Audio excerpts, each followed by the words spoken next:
She knew what she was supposed to fear. But as she huddled inside the carriage, rocked by the ferocious storm that had set upon them some miles back, she knew she didn't fear what everyone might assume. She didn't fear the rumours about her soon-to-be husband, the ones that called him the Ghoul of Greyfair.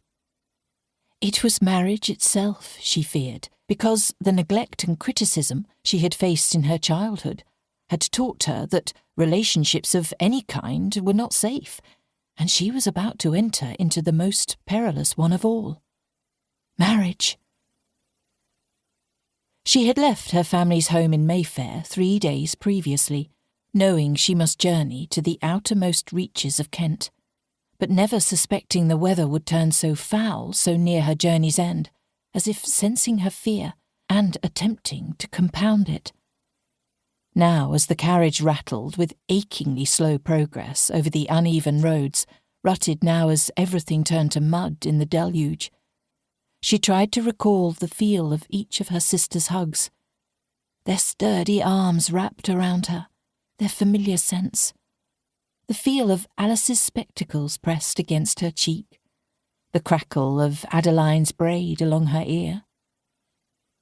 She kept her eyes shut, recalling the moment with painful clarity, so she could never forget why she was doing this. She had to save her sisters and poor Uncle Herman. Her eyes popped open at the thought of her uncle, the poor man upon whom so much had fallen in the past several days. When their father had been lost at sea in his final attempt to acquire funds to save the family and free Amelia from the marriage contract that was their only hope, Uncle Herman had unexpectedly become the 5th Earl of Biggleswade and the Atwood sisters' new guardian. The bumbling, forgetful bear of a man had taken to his duty with stunning fierceness, and closing her eyes once more, Amelia could feel the bristle of his whiskers against her forehead as he bent to kiss her goodbye. She swallowed and threw out her hands to catch herself as the carriage rocked ominously. Fear and apprehension roared up inside of her, but she only tightened her grip on the bench beneath her and stared purposefully out the window. But even as she was consumed by fear, she felt the lick of something else, something secret and forbidden deep inside of her. It happened every time something changed in her life, this little spark of something that scared her even more than anything else ever had. The hope that things might change. Even now, knowing the grim rumours that surrounded her future husband, knowing the danger such an attachment involved, she felt it, the hope that, perhaps, finally, she would be enough.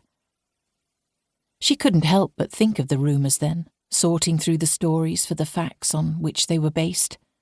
They were rumours, after all. At the heart of it was a man who had suffered great tragedy. The Greyfair title's country seat, Langomere Hall, had burned to ashes, and the Duke's wife had perished in the fire. The rumours, however, suggested it was the Duke of Greyfair himself who had set fire to his estate in a jealous rage, killing his wife.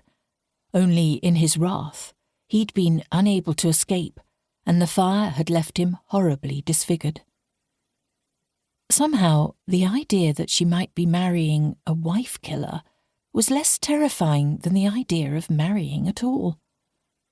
It was at that moment that the carriage came to a spectacular crashing halt, tossing Amelia against the opposite bench as though she were weightless. The storm pounded against the carriage, and for a moment her ears rang with it, drowning out the sound of her own heartbeat. She struggled to right herself, but the carriage had tipped to an extreme angle, and it was all she could do to wedge herself in one corner, giving herself time to regain her senses.